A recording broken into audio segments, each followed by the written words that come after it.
Hola, soy Chris Barnes. Bienvenidos a The Network. Estos son los titulares de hoy. El controvertido referéndum griego se ha llevado a cabo un año después de unas elecciones europeas que demostraron el crecimiento de las voces euroescépticas. La amenaza de la salida de Grecia sacudió con fuerza a la Unión Europea. Mientras los eurodiputados se preparaban para el peor escenario, los euroescépticos, como Nigel Farage, del UKIP, se entusiasmaban. ¿Será que la crisis griega mostró que existe una Europa que va a diferentes velocidades? ¿Significa el principio del fin de esta nueva aventura colectiva?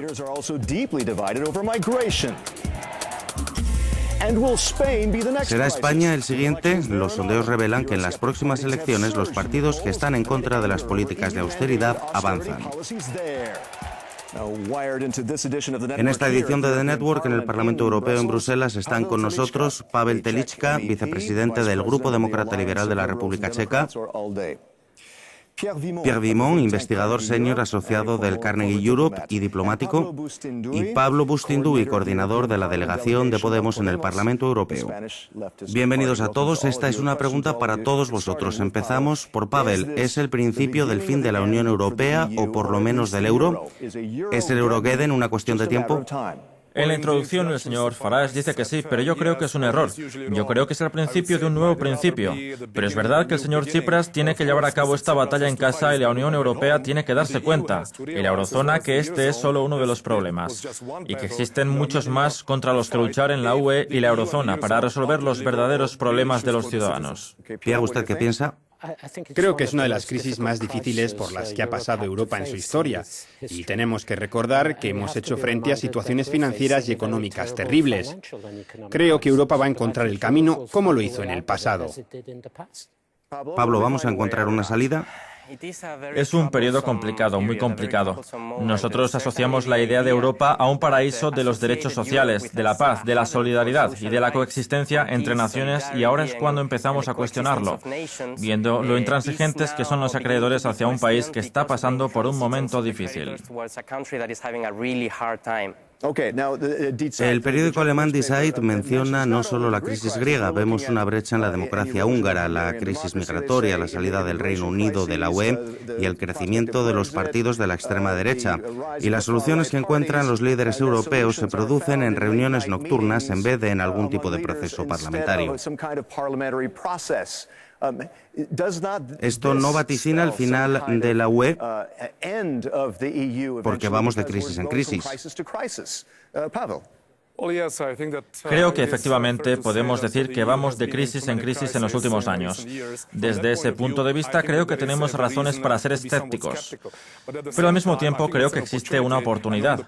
Desde un punto de vista parlamentario, quiero decir que hemos invitado al líder de nuestro grupo, al señor Verhofstadt, y al señor Tsipras al Parlamento Europeo para llevar a cabo un debate, pero al final se llegó a un acuerdo. Pablo, ¿qué piensa? Creo que hay un problema estructural en la Unión Europea. Una confrontación, un choque entre, por un lado, la austeridad y las políticas económicas impuestas por organismos no elegidos por mucha gente, y por otro lado, la democracia. Si Europa pierde su vínculo con la democracia, tendremos grandes problemas. Exacto, los líderes dirigen todo, las decisiones vienen de arriba más que de abajo. Pierre, ¿usted qué aconseja puntualmente a Donald Tusk? ¿Cree que este es uno de los principales problemas? ¿Los líderes son los que toman las decisiones y no los parlamentarios?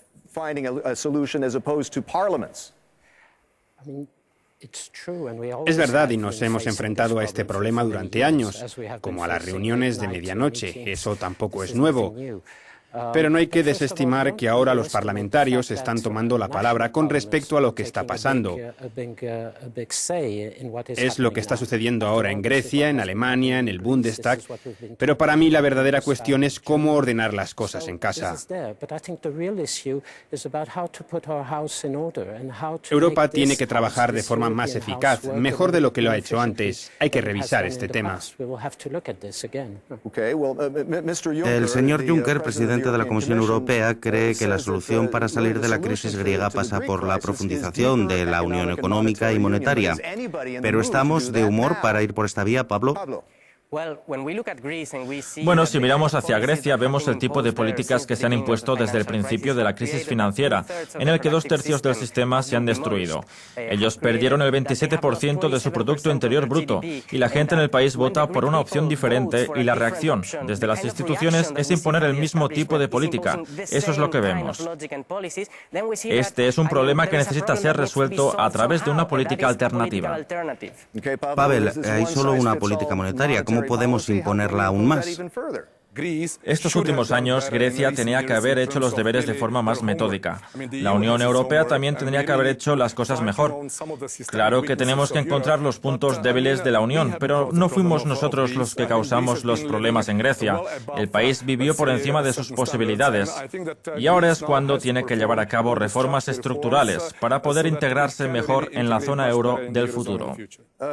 Pierre, volvamos a la anterior pregunta. ¿La UE está condenada a no conseguir una verdadera unión política y monetaria? Es a lo que estamos asistiendo.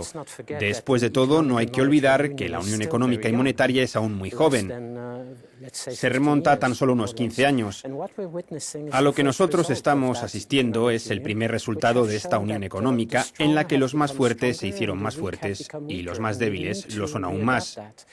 Necesitamos reajustar y llevar a cabo sobre todo cambios estructurales. Hace falta revitalizar nuestro modelo económico y social para que sea más competitivo con respecto al resto del mundo. Hay muchos líderes que hablan de esto, de tener un espacio común europeo, solidaridad entre países. Pero esto solo se dice de palabra porque al mismo tiempo muchos de ellos hablan solo de sus propios intereses nacionales y miran por encima del hombro a sus votantes. Pablo, ¿cómo cree que hay que continuar este proyecto europeo? Desde el comienzo de la crisis, 19 gobiernos que habían sido votados por los ciudadanos fueron destituidos, así que es evidente que existe un problema de insatisfacción con la clase política en Europa, y esto pasa porque la diferencia entre la derecha y la izquierda, el centroizquierda y el centroderecha, se colapsó porque todos los gobiernos aplican las mismas políticas. Tenemos que forjar una alternativa política y democrática que renueve el proyecto europeo. Pero eso no es una cuestión de intereses nacionales por encima de los intereses comunes de la Unión Europea, Pavel. Estoy totalmente de acuerdo. Europa ha cambiado y creo que algunas de las políticas que están llevando a cabo algunos miembros se enfocan en los intereses nacionales. Pero si puedo contradecir lo que se acaba de comentar, creo que hay países en los Estados miembros que eran muy pobres, que tenían dificultades, que estaban al borde de la quiebra, como por ejemplo los países bálticos. Se han introducido reformas estructurales muy profundas. Ahora lo están haciendo muy bien. Por parte de la UE necesitamos una nueva manera de gobernar. ¿Cree que en España va a haber una nueva crisis? Pierre.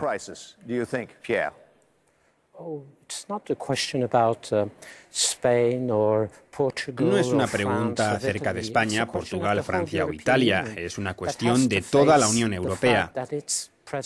Esto muestra que el modelo económico y social necesita un reajuste y un cambio. Creo que Pablo tiene razón cuando dice que la austeridad no puede ser la única respuesta, porque el problema real es acerca de las reformas. Se necesita austeridad para volver a poner las cosas en su sitio, pero el verdadero problema de los europeos es cómo reformar la Unión para que haya una mejor gobernanza, un nuevo modelo más competitivo. Este es el verdadero problema. Pablo, su partido Podemos puede crecer mucho en las próximas elecciones de otoño en España. ¿Puede que estén en una posición como la de Grecia, una crisis a la que no se pueden enfrentar con una alternativa real? No creo. Creo que el gobierno griego llevó a cabo el primer paso, pero que va a continuar en otros países. No para expresar mensajes euroescépticos, sino para decir que hay que renovar el proyecto europeo para que se adapte a las necesidades de la gente. Creo que España está en un momento decisivo en el que se necesita un cambio político para evitar problemas estructurales que llevaron a cabo las políticas económicas. La ciudadanía europea es la que está pagando el precio de este tipo de políticas. Muchas gracias, Pablo. Esto ha sido todo. Muchas gracias, Pavel Telička, Pablo Bustinduy y Pierre Vimont. Soy Chris Barnes. Hasta pronto. Gracias por ver The Network.